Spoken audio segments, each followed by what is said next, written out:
કચ્છના નાના રણમાં વાવાઝોડાએ વિનાશ વેળ્યો. લાખો રૂપિયાની નુકસાન વેઠવાનો વારો આવ્યો. કચ્છના નાના રણમાં 19મી માર્ચે ત્રાટકેલા વાવાઝોડાએ અગરિયાઓના જીવનમાં જે વંટોળ સર્જ્યો હતો તેના નુકસાનની વિગતો મેળવવા સરકાર પ્રથમ વખત સત્તાવાર સર્વે હાથ ધરવા જઈ રહી છે.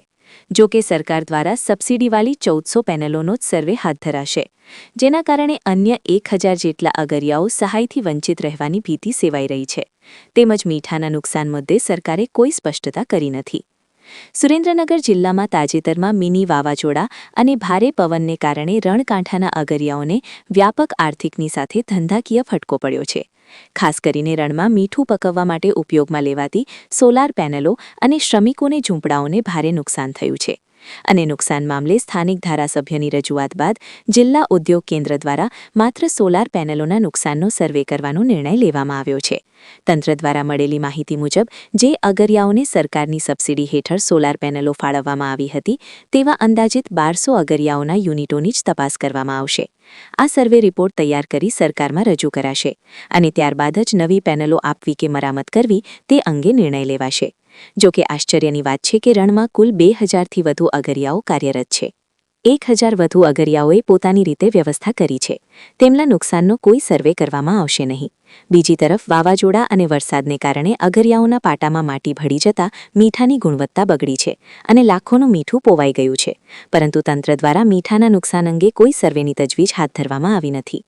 જિલ્લા ઉદ્યોગ કેન્દ્રના 2 અધિકારીઓની ટીમ બનાવીને કામગીરી શરૂ કરવાની વાત વહેતી થતાં અગરિયાઓમાં ભારે રોષ જોવા મળી રહ્યો છે. અગરિયાઓનું માનવું છે કે આ સર્વે માત્ર કાગળ પરની કાર્યવાહી ન બની રહે અને ખરેખર નુકસાનનું વળતર મળે તે જરૂરી બન્યું છે. ત્યારે પૂર્વે ધારાસભ્ય નૌશાદ સોલંકીએ પ્રતિક્રિયા આપી હતી. બ્યુરો રિપોર્ટ, સમય 24 ન્યૂઝ, ધ્રાંગધ્રા, સુરેન્દ્રનગર. જે માં મહેનત કરીને જે અગરિયાઓ જે મીઠું પકવે છે એ મીઠું હવે ઉપાડવાની સ્થિતિમાં હતા ત્યારે સમગ્ર મીઠું લગભગ ખરાબ થઈ ચૂક્યું છે.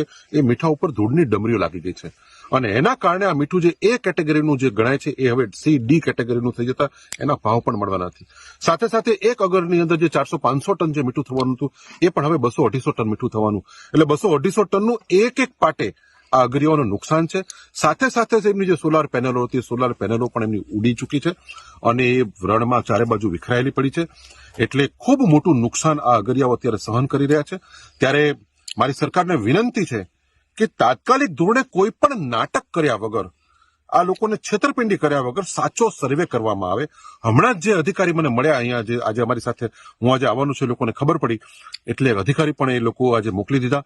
એ અધિકારી પાસે કોઈ લેખિત હુકમ નથી અને એને પૂછતા એને મને સ્પષ્ટ કીધું કે અમે માત્ર સોલાર પેનલો જે તૂટેલી છે સોલાર પેનલો જ સર્વે કરવા આવ્યા છે. એ સર્વે પછી શું થશે એની પણ કોઈ ખાતરી નથી.